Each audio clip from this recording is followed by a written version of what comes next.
समाचार सेवा प्रभाग से प्रस्तुत है साप्ताहिक कार्यक्रम पब्लिक स्पीक।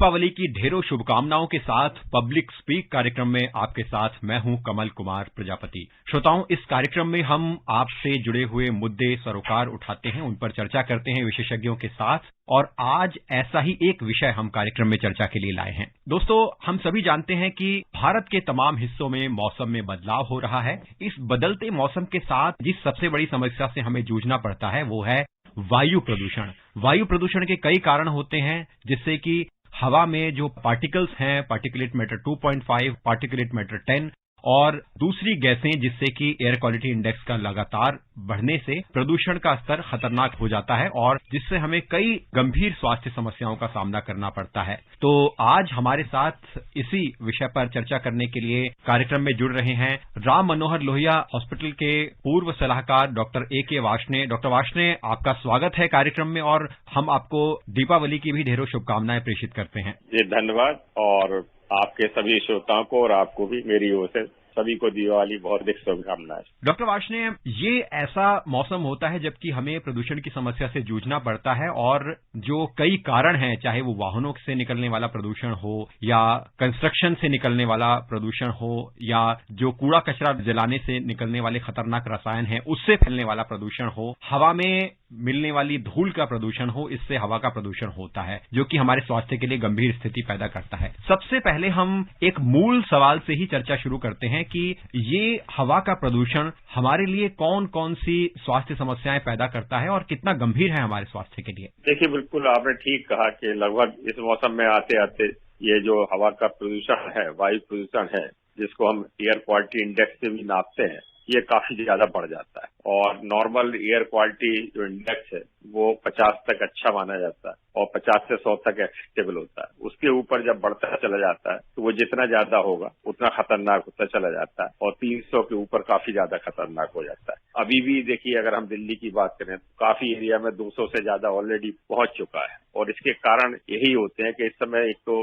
धुंध पड़ती है, मौसम में ठंड आ जाती है, हल्की सी एयर ड्राई हो जाती है, कई बार एयर का प्रभाव रुक जाता है। और देखिए, इंडस्ट्रियल पॉल्यूशन है या जो वेहिकुलर पॉल्यूशन है वो तो सारे साल चलता रहता है। कुछ इस समय इस नॉर्दर्न एरिया में, खासतौर से पंजाब, हरियाणा या इस के एरिया में जो स्टेबल होती है, पॉल्यूशन बढ़ जाता है। और फिर जैसे आज दीपावली का त्योहार है, हालांकि दिल्ली में तो पटाखों पे पूरा बैन है, लेकिन फिर भी लोग जो है मानते नहीं है, बहुत सी जगह फिर भी पटाखे चलाते हैं और जगह भी जैसे जहां बैन नहीं है वहां चलाते ही हैं। और ये भी एक पॉल्यूशन का, खासतौर से दिवाली वाले दिन पॉल्यूशन का बहुत बड़ा कारण बन जाता है। और पॉल्यूशन होने से देखिए बहुत ज्यादा समस्याएं आ जाती हैं, क्योंकि सांस तो देखो सबको लेना ही होगा और जब वो हवा में इतनी ज्यादा हमारे जो है दूषित कण मिले होते हैं, इतनी जहरीले गैसें मिले होते हैं, पार्टिकुलेट मटेरियल मिले होते हैं, तो जो लोग पहले से बीमार हैं, जिनको पहले से सांस की बीमारियां हैं, किसी को एस्थमा की बीमारी है, क्रॉनिक ब्रोंकाइटिस की बीमारी है, COPD की बीमारी है,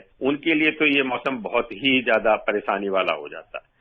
लेकिन इसके अलावा जैसे हमारे जो बच्चे हैं, छोटे बच्चे हैं, उनमें भी अभी इम्यूनिटी नहीं डेवलप होती, या जो हमारे बड़े बुजुर्ग होते हैं 65 साल से ऊपर के और वो नॉर्मल हैं, उनके लिए भी फिर ये मौसम में बड़ी परेशानी आ जाती है और उनको सांस की बहुत समस्या आ जाती है। दूसरे जो सांस के बहुत से वायरस हैं, उनके लिए ये मौसम बड़ा अच्छा होता है। इसमें जो है वायरस का प्रोडक्शन और सर्वाइवल बढ़ जाता है क्योंकि ड्राई एयर होती है और उसकी वजह से जो रेस्पिरेटरी बहुत से वायरस हैं हमारे, वो एक्टिव हो जाते हैं। और जो वायरस से रिलेटेड जितनी भी रेस्पिरेटरी बीमारियां हैं, चाहे वो हमारी, अगर हम देखिए अपर रेस्पिरेटरी ट्रैक्ट की बात करें तो हमारे नाक से शुरू होता है, तो नाक में हो जाता है इन्फेक्ट, तो राइनाइटिस बोलते हैं। उसके पीछे हमारे साइनस होते हैं तो साइनोसाइटिस बोलते हैं। गले में अगर हो जाता है तो फेरिंजाइटिस और लैरिंजाइटिस बोलते हैं।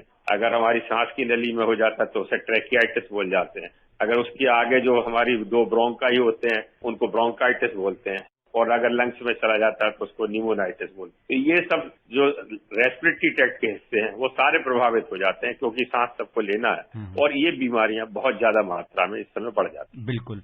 डॉक्टर वार्ष्णेय, अक्सर आप जैसे डॉक्टर्स इस बात पर जोर देते हैं कि प्रदूषण से हमारी सांस संबंधी 2 तरह की बीमारियां हमें फेस करनी पड़ती हैं, जैसे कि एक तो जो रेस्पिरेटरी ट्रैक है उसकी बीमारियां, एक लोअर रेस्पिरेटरी ट्रैक है उसकी बीमारियां। तो इसमें थोड़ा सा फर्क आप हमारे श्रोताओं को समझा पाएंगे कि दोनों बीमारियां किस तरह की हैं? बहुत ही आपने अच्छा सवाल पूछा। देखिए, जो सांस का हमारा ट्रैक्ट होता है वो नाक से ही शुरू होता है, और नाक से जब हम सांस लेते हैं तो नाक से जो है फिर सांस हमारे पीछे जो है गले में जाती है, और जो वहां पे फेरिंग्स होता है, लैरिंग्स होता है, और फिर ट्रैकिया होता है। तो ये जो है वो अपर रेस्पिरेटरी ट्रैक्ट है।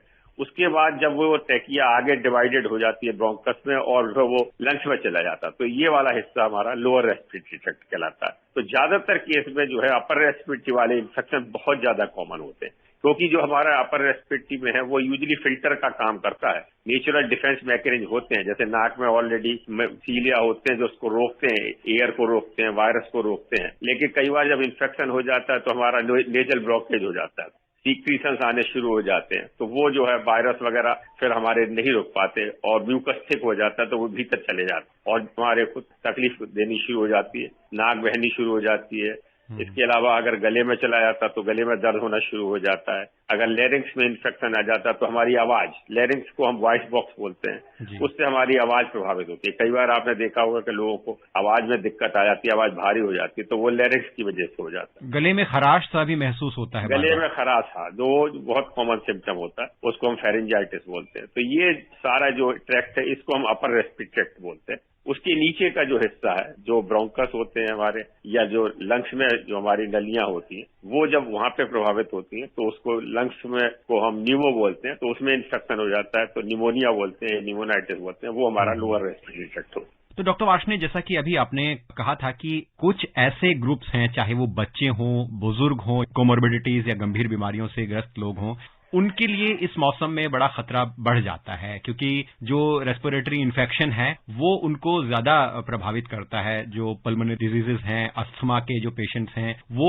वायु प्रदूषण से बहुत ज्यादा प्रभावित होते हैं। और खासतौर पर हम कुछ समय से ये देख रहे हैं कि बच्चों में तो अस्थमा या जो रेस्पिरेटरी डिजीजेस हैं उसके मामले बहुत ज्यादा सामने आ रहे हैं। तो वायु प्रदूषण से किस तरह से बच्चे, बुजुर्ग या गंभीर बीमारियों से ग्रस्त जो लोग हैं वो प्रभावित होते हैं, और उनको किस तरह से हमें बचाना चाहिए? देखिए, बिल्कुल आपने ये कहा कि जहाँ पॉल्यूशन बहुत ज्यादा है, खासतौर से अगर हम दिल्ली की बात करें जहाँ पॉल्यूशन बहुत ज्यादा था, तो हम लोगों ने देखा है कि जो छोटे बच्चे हैं उनमें अभी इम्यूनिटी नहीं डेवलप होती, और सांस की बीमारियां बहुत ज्यादा होती है। काफी लोगों को अस्थमा भी होता है।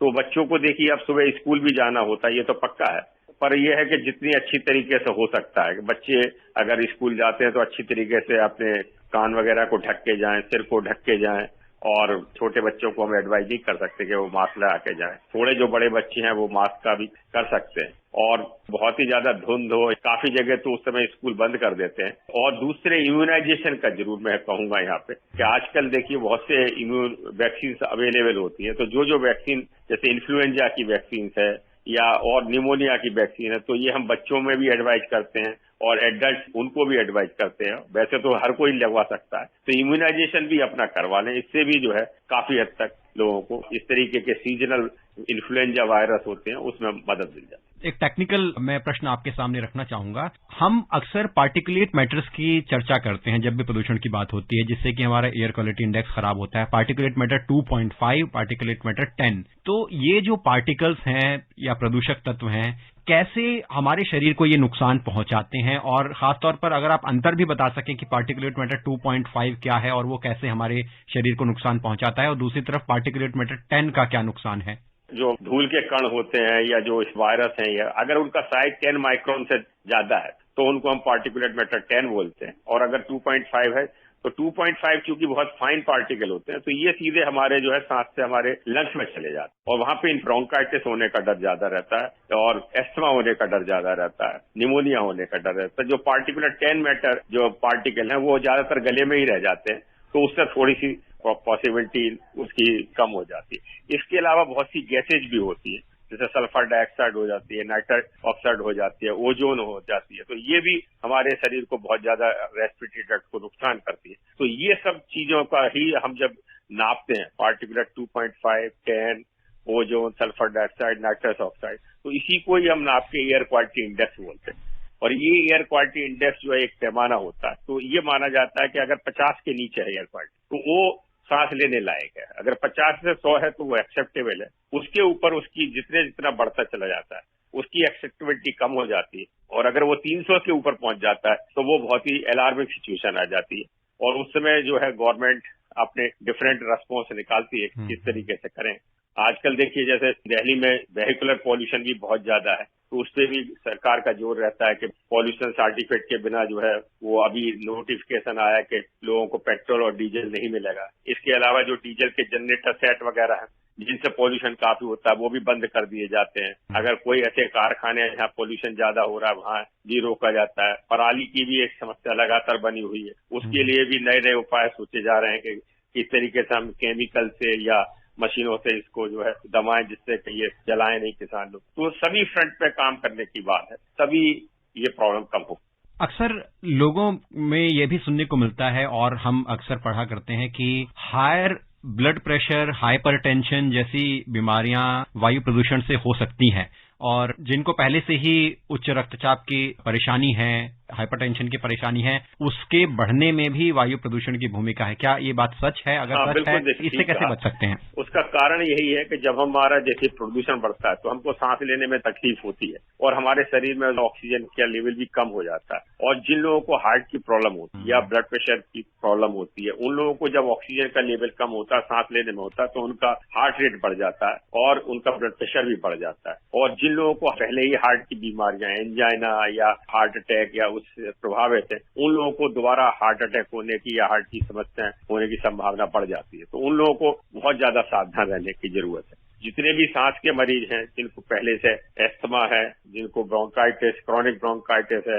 एम्फाइसीमा है या और कोई रेस्पिरेटरी सीओपीडी की डिजीज है या हार्ट की डिजीज है, इसके अलावा और भी जो डिजीज है, क्योंकि वहां पे उनकी इम्यूनिटी कम हो जाती है, जैसे किसी को किडनी फेलियर की बीमारी है, लिवर की डिजीज है, तो इन सब में भी इम्यूनिटी कम हो जाती है। तो इन सबको भी जो है वायरस इन्फेक्शन होने का एक तो खतरा बढ़ जाता है, दूसरे सांस लेने में तकलीफ आ जाती है। तो ये सिस्टम पूरा, चूंकि हमारा शरीर डायनेमिक होता है, वो एक दूसरे से अलग नहीं होता। रेस्पिरेटरी ट्रैक्ट, हार्ट सब एक दूसरे के साथ कंबाइंड होते हैं, तो उसमें सभी को इन लोगों को बहुत परेशानी पड़ जाती है। एक और गंभीर आंकड़े सामने आते हैं कि जो प्री मैच्योर मोर्टेलिटी है वो अक्सर हमें वायु प्रदूषण उसमें कई बार योगदान देता है और खासतौर पर जो गर्भवती महिलाएं हैं वो भी प्रभावित होती हैं वायु प्रदूषण से। इस बारे में हमारे श्रोताओं को कुछ बताएं।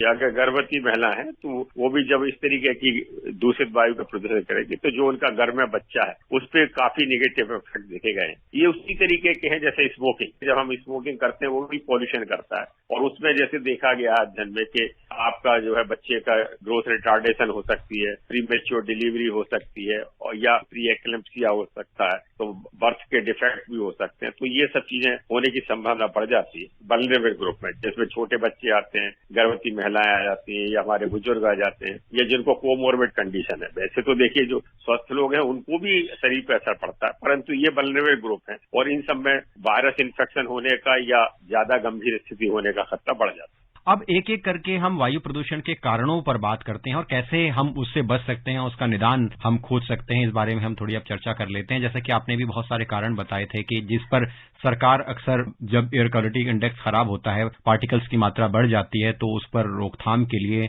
योजनाएं लागू करती है और कदम उठाती है। एक सबसे बड़ा कारण हम देखें इस मौसम में तो वो होता है जो कोहरा है, खासतौर पर उत्तर भारत में या भारत के तमाम हिस्सों में जब सर्दियों के मौसम में कोहरा बढ़ता है तो एक प्रदूषण और कोहरे को मिलाकर स्मॉग बनता है। तो उस स्मॉग से पार्टिकल्स हैं, प्रदूषक तत्व हैं, वो हवा में स्थिर हो जाते हैं जो कि हमारे सांस के लिए या हमारे शरीर के लिए खतरनाक साबित होते हैं। तो ये स्मॉग किस तरह से खतरनाक है और आप जैसे ही विशेषज्ञ डॉक्टर हमें सलाह देते हैं कि इस मौसम में कम से कम बाहर निकलकर हम स्मॉग से बचें। ये स्मॉग कितना खतरनाक है, इससे सावधानी रखना कितना जरूरी है? जब ये फॉग तो पड़ता ही है इस समय, मौसम जो कि नॉर्दर्न साइड का ठंड होती है तो सुबह कोहरा आ जाता है और जब हमारा प्रदूषण होता है तो स्मोक जो है और वो दोनों मिलकर ये सिचुएशन क्रिएट कर देते हैं और इसकी वजह से लोगों को जो है रेस्पिरेटरी समस्या बहुत बढ़ जाती है। तो इस पे लगातार काम करने की जरूरत है। जिस तरीके से अभी हम रोक सकते हैं पोल्यूशन को वो रोकें। इंडिविजुअल लेवल पे तो देखिए मैं ये कहूंगा कि स्मोकिंग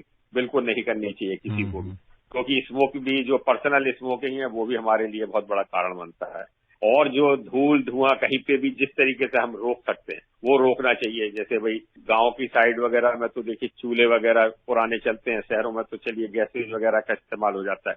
इसके अलावा घर में भी जैसे थोड़ी थोड़ी चीजें, जैसे हम अगरबत्ती जलाते हैं, धूप बत्ती जलाते हैं, तो इससे भी जो है वो एक तरीके से धुआं होता है। तो जो घर के भीतर भी है इंडोर एटमॉस्फेयर वो भी होता है। दूसरे चूंकि हवा स्टैटिक हो जाती है, हवा का जब प्रभाव रुक जाएगा तो जो डस्ट पार्टिकल हैं या जो पार्टिकुलर मटेरियल है वो जब कोल्ड फॉग के संबंध में आते हैं तो वहीं पे स्थिर हो जाते हैं और वो स्मोक बना देते हैं। तो इसलिए जब एयर अगर चलने लगती है तो स्मोक कम हो जाता है, लेकिन अगर एयर रुक जाती है तो वो ये स्मोक का लेवल बढ़ जाता है। जो वल्नरेबल ग्रुप है उनके लिए ये मौसम बहुत ही ज्यादा परेशानी का होता है। तो उसके लिए बेस्ट तो यही है कि अगर अवॉइड कर सकते हैं तो एक्सट्रीम सुबह का समय होता है उसमें अवॉइड करें। दूसरे यहाँ एक चीज और मैं बताऊंगा कि जब हमारी एयर क्वालिटी खराब होती है, इवन इंडोर की भी एयर क्वालिटी खराब होती है, तो उस समय ज्यादा एक्सरसाइज ना करें। क्योंकि जब आप एक्सरसाइज करते हैं तो एक्सरसाइज करने में आपको ज्यादा ऑक्सीजन की जरूरत पड़ती है और आप और ज्यादा जो है वो इनहेल करेंगे जो भी ऑक्सीजन, जो भी एयर अवेलेबल है। तो बाहर भी अगर स्मॉग है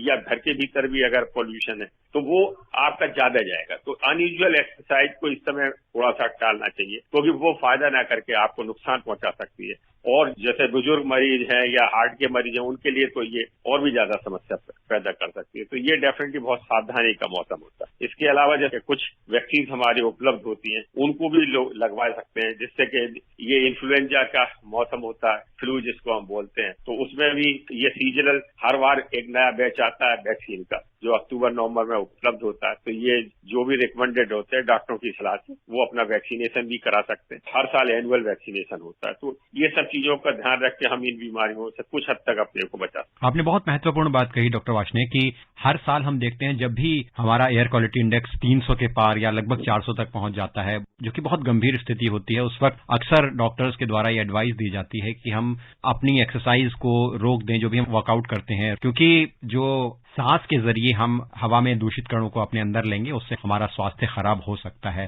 तो ये आपने बहुत जरूरी एडवाइस दी हमारे श्रोताओं को। एक आपने बहुत इंपॉर्टेंट बात कही, इन हाउस पोल्यूशन या इंडोर पोल्यूशन, इसके कारण क्या है, कौन कौन से मुख्य कारण है जिससे कि इंडोर पोल्यूशन होता है? एक तो सबसे बड़ा ये होता है कि चूंकि इस समय ठंड पड़ती है तो लोग खिड़की दरवाजे सब बंद कर लेते हैं और घर के भीतर अगर कोई मतलब ऐसी चीज जला रहे हैं जहां से धुआं उत्पन्न हो रहा है और वो बाहर नहीं निकल रहा तो वो एक पोल्यूशन करेगा, क्योंकि वेंटिलेशन आपने रोक दिया। घर में अगर कुछ लोगों को धूम्रपान करने की आदत होती है तो वो जो एक्टिव धूम्रपान कर रहे हैं उससे क्या है, उनको तो नुकसान पहुंच ही रहा है, लेकिन जो धुआं है वो हमारे वातावरण में भी आ रहा है और वो पैसिव स्मोकिंग से जो है बाकियों को भी नुकसान पहुंचा रहा है। तो एक तरीके से धूम्रपान जो है घर के भीतर ना करें। दूसरे कोई भी चीज, जैसे मच्छर इस समय बहुत हो जाते हैं तो मच्छर की भी अगर वो जलाने वाले कॉइल आते हैं जिनसे धुआं निकलता है तो वो भी पॉल्यूशन का कारण हो सकता है। अगर हम अगरबत्ती, धूप बत्ती ऐसी चीज चलते हैं जिससे लगातार धुआं है तो वो भी, क्योंकि वेंटिलेशन उन्होंने रोक दी, एयर वेंटिलेशन होना चाहिए। और दूसरे ये होता है कि जब पॉल्यूशन का लेवल कम होता है, जैसे अगर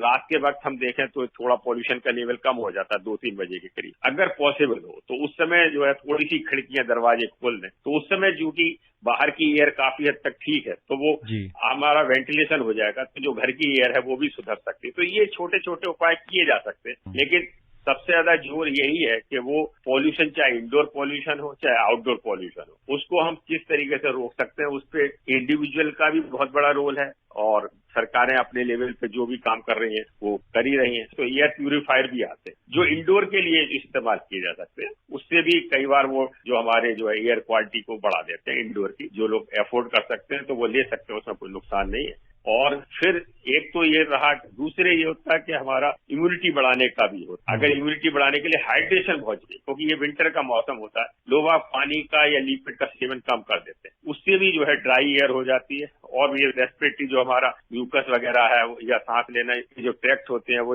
लुब्रिकेशन कम हो जाता है तो उससे भी प्रॉब्लम हो जाती है। तो जिन लोगों को सांस की बीमारियां हैं, एक तो वो अपना हाइड्रेशन रखें, कम से कम 2-3 लीटर पानी पिए, गुनगुना पानी पिए तो ज्यादा अच्छा है। अगर भाप ले सकते हैं तो एक बार भाप ले लें दिन में, तो उससे भी जो म्यूकस क्लियर हो जाता है, रेस्पिरेटरी ट्रैक्ट क्लियर हो जाता है। पौष्टिक भोजन, जो हरी सब्जियां हैं, फल है, दालें हैं, प्रोटीन की चीजें, दूध है, दही है, और अगर आप मांसाहारी हैं तो अच्छी तरीके से पका हुआ मांस है, सिट्रस फ्रूट है, मौसमी है, संतरा है, नींबू है, आंवला, ये सब हमारी इम्यूनिटी बढ़ाने के लिए काम आते हैं। तो ये करें और हल्की वर्जिश करें, धूम्रपान बिल्कुल ना करें, अल्कोहल का सेवन ना करें। अगर हम ये सब चीज करें तो हम इंडोर में भी पॉल्यूशन कर सकते हैं। दूसरे, अगर जो पेशेंट हमारे कोई बीमारियों के हैं, सांस की बीमारी के, हार्ट की बीमारी के, तो कई बार विंटर में हम लोगों ने देखा है कि ब्लड प्रेशर वालों का ब्लड प्रेशर बढ़ जाता है, सांस लेने में बढ़ जाता है, तो उनको अपनी दवाइयां बढ़ानी पड़ती, तो वो अपनी डॉक्टर के हिसाब से अपनी दवाइयों को मॉडरेट करवा लें। फिर से अगर उनकी मात्रा बढ़ानी पड़ती है तो वो बढ़ा लें, रेगुलर अपनी मॉनिटरिंग करते रहे। तो इस तरीके से सारी चीजें करके वो एक स्वस्थ जीवन जी सकते। डॉक्टर वार्ष्णेय, जो आपने अस्थमा की अभी बात की, तो ऐसे में कई बार हमें स्ट्रोक के मामले देखने को मिलते हैं, क्योंकि हम प्रदूषण को कम करने की तो बात करते हैं, लेकिन हर साल हमको इससे अभी जूझना है। ऐसे में जो अस्थमा के स्ट्रोक्स हैं, उससे लोगों को कैसे बचना चाहिए और उसके बचाव के लिए क्या सावधानियां बरतनी चाहिए ऐसे मरीजों को, उसके बारे में कुछ आप सुझाव दे सकें? जो मैंने बताया कि अस्थमा या जो है सबके लिए ये जितनी भी सांस के हैं, ये मौसम खराब हो जाता है, तो उनके लिए जो है वो मुश्किल हो जाता है। एक सिंपल इंस्ट्रूमेंट आता है जिसको हम पीक फ्लोमीटर बोलते हैं, जिसमें आप एयर फूंकते हैं मुंह से और उसमें आप अपना नापते हैं। तो नॉर्मल जो है वो 500 के करीब होता है उसमें रीडिंग, नॉर्मल व्यक्ति की, पर अस्थमा के लोगों की लगभग 200-250 के करीब होती है। उसको सिंपल नापने से सुबह शाम या कितनी भी बार नाप सकते हैं, जस्ट एक फूंक मारनी होती है। अगर वो आपका 25% कम हो जाता है तो फिर आपको अपनी दवाई की डोज बढ़ानी है अपने डॉक्टर के कंसल्ट करने से। अगर वो 50% से भी कम हो जाता है तो तुरंत आपको हॉस्पिटलाइज होने की जरूरत है, क्योंकि इसका मतलब है कि आपकी जो सांस की नलियां हैं वो बहुत ज्यादा सिकुड़ गई है। तो एक बहुत ही सिंपल इंस्ट्रूमेंट होता है जो 200-300 रुपए में उपलब्ध हो जाता है। तो सांस के ऐसे सारे मरीजों को वो इंस्ट्रूमेंट जरूर खरीद लेना चाहिए। विंटर के मौसम में हमने देखा कि खान पान में भी बहुत अंतर आ जाता है। लोग आप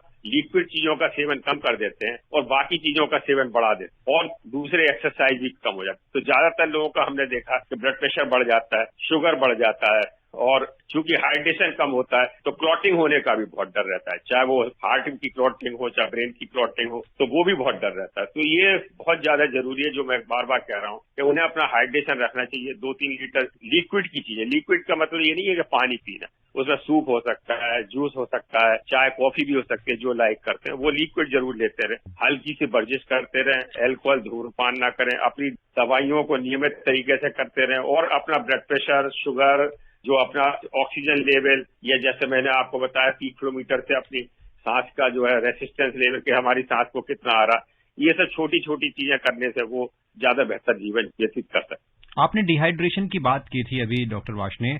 अक्सर डिहाइड्रेशन को हम गर्मी या ह्यूमिडिटी के मौसम से ही जोड़कर देखते हैं, लेकिन जैसा कि हमने चर्चा की कि भारत के तमाम हिस्सों में इस वक्त सर्दियों का मौसम शुरू हो जाता है, तो इसमें भी डिहाइड्रेशन की समस्या बढ़ जाती है और खासतौर पर प्रदूषण से तो और ज्यादा ये बढ़ जाती है।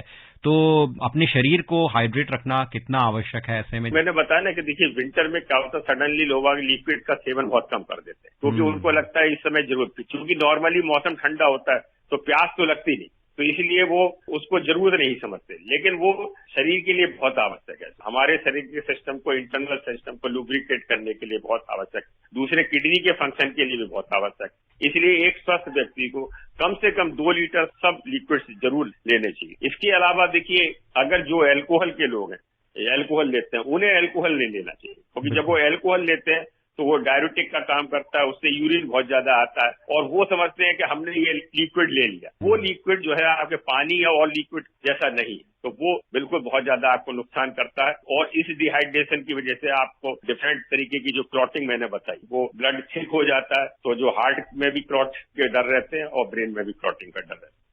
डॉक्टर वार्ष्णेय, जो प्रदूषण को फैलाने के हम दूसरे तमाम कारणों की जब बात करते हैं, उसमें एक बड़ा कारण होता है इस मौसम में कंस्ट्रक्शन एक्टिविटीज। और कंस्ट्रक्शन एक्टिविटीज में चाहे हम घरों का निर्माण करा रहे हों या घरों में अपना कोई सुधार करवा रहे हों, आसपास के लोग उससे बहुत प्रभावित होते हैं। हालांकि सरकार ने समय समय पर इस पर प्रदूषण के बढ़ने से रोक लगाने के कदम उठाए हैं और उठाते रहती है सरकार। और साथ ही एक दूसरा बड़ा कारण होता है कूड़े कचरे का जलना। तो एक तरफ कूड़े कचरे के जलने से जहां खतरनाक रसायन बाहर निकलते हैं, हवा में फैलते हैं, वहीं कंस्ट्रक्शन से धूल के पार्टिकल्स हवा में फैलते हैं। तो ये कितनी गंभीर स्थिति होती है और ऐसे में हमारी कितनी जिम्मेदारी है इन सभी चीजों से निपटने की? देखिए, असली चीज है कि बैलेंस बनाने का रखना है। मैं ये तो नहीं कहूंगा कि सडनली सारे कंस्ट्रक्शन जो है वो हमारे जो है विंटर में ही होते हैं। कंस्ट्रक्शन तो लगातार चलते रहते हैं, गर्मियों में भी कंस्ट्रक्शन लगते हैं। हमें ये क्योंकि डिफरेंस क्या है, क्योंकि गर्मियों में चूंकि ठंड नहीं है तो धुंध नहीं होती, ऊपर जो है और हवा लगातार बहती रहती है, तो उसकी वजह से क्या होता है, वो जो पार्टिकुलेट मैटर है वो एक जगह इकट्ठा नहीं होते। विंटर में ये परिस्थितियां अनुकूल नहीं रहती, प्रतिकूल हो जाती। उस समय वही पार्टिकुलेट मैटर जो है फॉग की वजह से एक लोअर लेवल पे आ जाते हैं और वो वहां से बाहर ऊपर उड़ नहीं पाते क्योंकि हवा का प्रभाव रुक जाता है। कुछ चीज जरूर मैं कह सकता हूँ, जो स्टेबल बर्निंग है वो शायद इसी समय ज्यादा होती है। बाकी जैसे कंस्ट्रक्शन एक्टिविटी है या जो वेहिकुलर पॉल्यूशन है या इंडस्ट्रियल पॉल्यूशन है, ये तो सारे साल ही रहता है, तो उसको तो जितना हम रोक सकते हैं उसे रोकने की कोशिश करनी ही चाहिए। वाहनों से निकलने वाले प्रदूषण पर भी काफी चर्चा होती है, लेकिन अब सरकार स्वच्छ ईंधन पर जोर दे रही है। कई प्रयास हो रहे हैं जिसमें कि अब हम इलेक्ट्रिक वाहनों को देख रहे हैं या जो फॉसिल फ्यूल है उसके विकल्प के तौर पर नए ईंधन को देख रहे हैं। आपको क्या लगता है कि जो स्वच्छ ईंधन है उससे इस प्रदूषण को कम करने में थोड़ी मदद मिलेगी? जैसे आपने कहा इलेक्ट्रिकल व्हीकल पे जोर है, तो ये इलेक्ट्रिकल व्हीकल होने का जो सबसे बड़ा फायदा है कि वो पॉल्यूशन नहीं करेगा। तो अगर जितना से ज्यादा अगर वो इलेक्ट्रिकल व्हीकल हमारे खासतौर से ऐसे शहरों में जहाँ पे क्या व्हीकुलर नंबर बहुत ज्यादा है, क्योंकि छोटे टाउन में या गांव में तो व्हीकल नहीं होती, पर शहरों में वो कंसंट्रेट हो जाती है, तो अगर वो यहाँ इलेक्ट्रिकल व्हीकल ज्यादा से ज्यादा आती चली जाए उपयोग में, तो ये उसे रोकने में काफी मदद करेंगे। इसके अलावा जैसे रेगुलर जो टेक्नोलॉजी आती है उसका इस्तेमाल करते हैं, जिससे पॉल्यूशन लेवल कम होता है, या जो पुरानी गाड़ियां हैं जैसे जो डीजल की गाड़ियां हैं 10 साल पुरानी हो जाती हैं या पेट्रोल की 15 साल में, तो वो पॉल्यूशन लेवल ज्यादा करती है, तो वो तो गवर्नमेंट ने खासतौर से शहरों में रोक ही लगा रखी है और इस पे चिंता होना स्वाभाविक है। और जो भी किया जा सकता है गवर्नमेंट अपने लेवल पे कर रही, और नागरिकों का एक कर्तव्य है कि भाई अपनी व्हीकल्स जो भी हैं उनकी लगातार मेंटेनेंस कराते रहें और उनका पीरियोडिक जो भी एक प्रेस्क्राइब्ड है उसके हिसाब से पॉल्यूशन चेक कराते। डॉक्टर वार्ष्णेय, पटाखे, आतिशबाजी ये भी प्रदूषण को बढ़ाने में बड़ा कारण है और हम सभी जानते हैं, चाहे वो दीपावली का पर्व हो या अन्य कोई खुशी का मौका हो, अन्य पर्व हो,